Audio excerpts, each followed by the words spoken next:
And tonight, in an exclusive Fox 10 interview, Jodi Arias opens up about the jury's decision, sitting down with our Troy Hayden.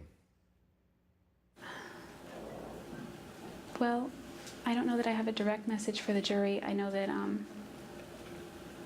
I prayed constantly for every single one of them, so that's the jury that was brought to me. That's the jury that I was meant to have. That was Jodi Arias speaking to Fox 10 just minutes after a jury convicted her of first-degree murder, which of course opens up the possibility that she could be sentenced to death. Fox 10 has this story covered from every angle. Steve Kraft was inside the courtroom as the verdict came down. Mia Garcia and Anita Roman spoke to friends and family of Travis Alexander outside, and then, of course, the friends of Jodi Arias. But we begin tonight with our Troy Hayden, who sat down with Jodi Arias in an exclusive one-on-one interview minutes after she was convicted. Troy. John and Carrie, I met with Jodi Arias only about 20 minutes after she learned the verdict, along with all of us. She was shaken, she was crying. She knows she's not well liked and even hated by people all over the world. But we sat down and talked for about 45 minutes about one of the highest profile trials in the Valley's history.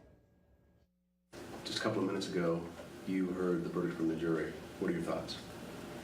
I think I just went blank. I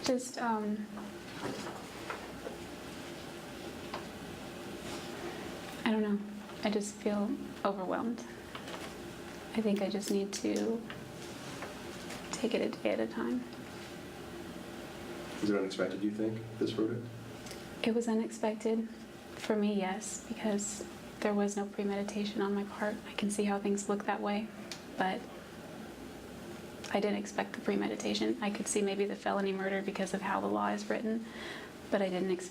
The whole time I was fairly confident I wouldn't get premeditation because there was no premeditation.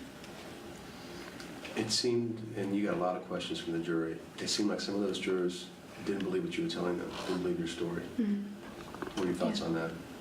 I can understand that, I think, because of what the lies that I told in the beginning to try to cover up this, cover up that, hide things that I didn't want to be known, made public. Are you focusing on the court, or are you focusing on what could be the worst outcome for you?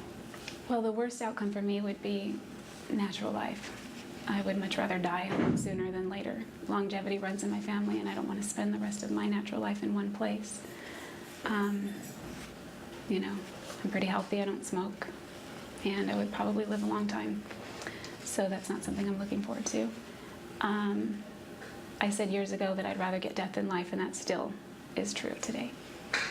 I believe death is the ultimate freedom, so I'd rather just have my freedom as soon as I can get it.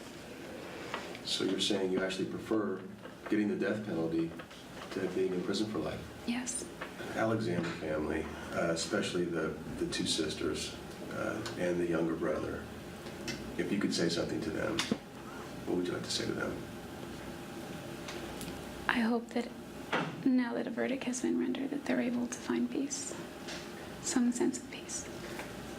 I don't think they'll ever find the peace that they would like, but maybe they'll be able to have greater peace now, or some semblance of it, and be able to move on with their lives and remember their brother the way they wanted to. And that was just some of our interview. Again, we talked for about 45 minutes. We talked about many other topics. So more of that interview coming your way, again, at 5:30 and then throughout the rest of the day and evening. John and Carrie, back to you. Yeah, we'll look forward to hearing more about what she had to say. I know there were some astonishing things said in that interview. Much more coming up tonight on Fox 10 News at 5:30 and 6, and of course on Fox 10 News at 9 and 10.